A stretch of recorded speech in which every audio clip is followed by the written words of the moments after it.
தேசி crew அலுவலகம் வழக்கம் போல பிஸியாக இருந்தது. ஆனால் இன்று ஒரு விசேஷமான சலசலப்பு. சுதந்திர தினமும் ஜன்மாஷ்டமியும் அடுத்தடுத்து வரப்போகின்றன. 2 பண்டிகைகளும் ஒரே நேரத்தில் இரட்டிப்பு மகிழ்ச்சி. புதிய உற்சாகமான குழு உறுப்பினர் இயல் கண்களில் மின்மினக்கும் சிரிப்புடன் சொன்னாள், இந்த வருட கொண்டாட்டத்தை மறக்க முடியாததாக மாற்றுவோம். ஒரு டிசி லைவ் ரேடியோ ஸ்பெஷல் நடத்தலாமா? ஸ்பிரிட்ஷீட்டில் மூழ்கியிருந்த குமாரன் தலை தூக்கி ஆச்சரியமாக கேட்டார். ரேடியோ ஸ்பெஷலா? அவர் முகத்தில் ஆர்வமும் சிறு குழப்பமும் தெரிந்தது. இயல் ஆர்வமாக விளக்கினாள், ஆமாம். ஆகஸ்ட் 16ஆம் தேதி காலை 10 மணி முதல் 12 மணி வரை. அதிக கேட்போர் கொண்ட மையத்துக்கு ரூ. 10,000 பரிசு. மேலும் ஆர்ஜேஎஸ்க்கு சிறப்பு பரிசு.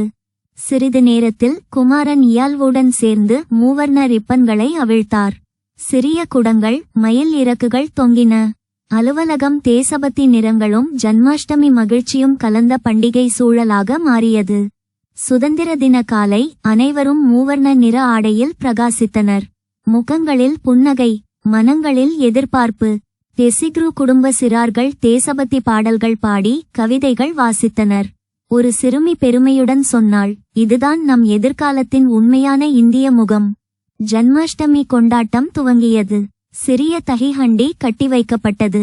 துணிச்சலான குழு அதை உடைக்க முயன்றபோது அனைவரும் ஆரவாரம் செய்தனர். சுதந்திர தின தீமில் உடை அணிந்து பங்கேற்ற அனைவருக்கும் அமேசான் வவுச்சர்கள் வழங்கப்பட்டன. ஆர்ஜேஎஸ் தங்கள் சிறப்பு பரிசுகளை பெற்றனர். மிகவும் கேட்போர் கொண்ட மையம் அறிவிக்கப்பட்டதும் குரல் கொடுத்த ஆரவாரம். குமரன் சுற்றி பார்த்தார். இது ஒரு அலுவலகம் மட்டும் அல்ல, ஒற்றுமையும் மகிழ்ச்சியும் நிறைந்த ஒரு குடும்பம். சுதந்திர தினமும் ஜன்மாஷ்டமியும் மாபெரும் வெற்றி.